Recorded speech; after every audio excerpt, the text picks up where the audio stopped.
హనుమ తన భక్తుల అవసరాల నిమిత్తం అప్పులు ఇస్తాడంట. చిన్న వ్యాపారాలు చేసుకునే వారికి రుణాలు ఇచ్చేస్తాడట. దీంతో ఆ ఊర్లో వాళ్ళంతా వ్యాపారంలో విజయం సాధించారట. మరి ఆ ఆలయం ఎక్కడుందో మనము తెలుసుకుందామా?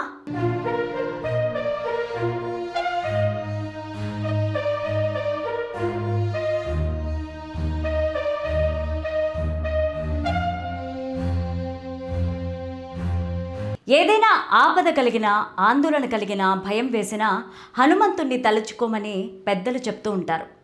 అలా అన్ని రకాల ఆపదలను తొలగించే దైవంగా హనుమ సర్వత్రా పూజనీయుడయ్యాడు. ఆర్థిక సమస్యలు ఉన్నప్పుడు అప్పులు చేయడం సహజం. అయితే అక్కడ ఇక్కడ ఎందుకు, నేనే అప్పు ఇస్తానంటాడు ఇక్కడి ఆంజనేయ స్వామి. మరి ఈ వింతకు వేదికైన హనుమ క్షేత్రం ఎక్కడుంది? ఆ విశేషాలేంటో ఈ వీడియోలో చూద్దాం.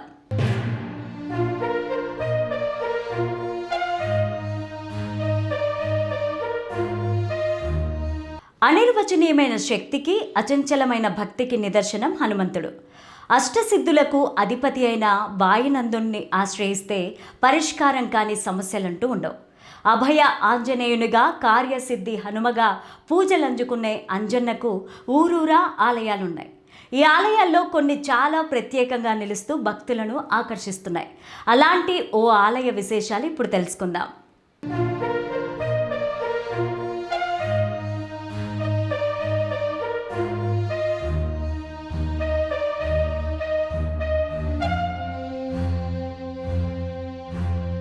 కలియుగంలో శ్రీ వెంకటేశ్వర స్వామి తన కళ్యాణం కోసం కుబేరుని వద్ద అప్పు చేసిన సంగతి అందరికీ తెలుసు.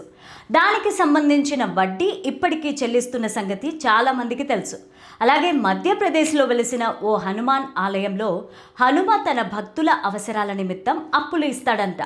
దీంతో అప్పు కోసం పెద్ద సంఖ్యలో ఆలయానికి క్యూ కడుతున్నారు భక్తులు.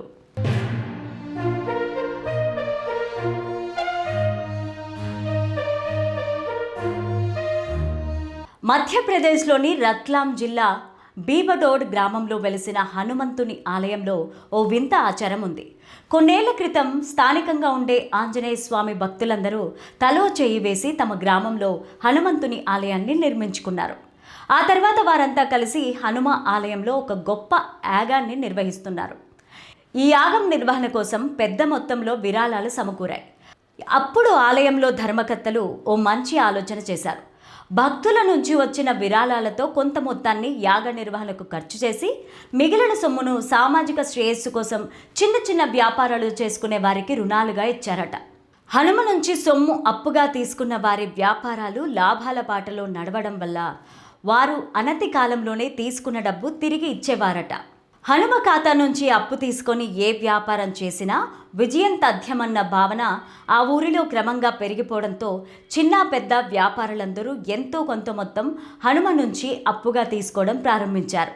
అలా ఆ ఊర్లో అందరూ వ్యాపారంలో విజయం సాధించగలిగారట. హనుమ నుంచి అప్పు తీసుకొని వ్యాపారం చేస్తే విజయం సాధిస్తామన్న సంగతి ప్రత్యక్షంగా చూసిన ధనిక వ్యాపారులు కూడా తమ వ్యాపార నిమిత్తం స్వామివారి నుంచి కొంత మొత్తాన్ని అప్పుగా తీసుకోవడం ప్రారంభించారు. దాంతో ఆలయ నిర్వాహకులు ఊరి వారికి వడ్డీకి హనుమ డబ్బును ఇవ్వడం ప్రారంభించారు. ఆ ఇచ్చే వడ్డీ డబ్బును ఆలయ నిర్వహణ కోసం, అభివృద్ధి కోసం వినియోగిస్తున్నారు. వినడానికి ఆశ్చర్యంగా ఉన్నప్పటికీ ఇది నిజం.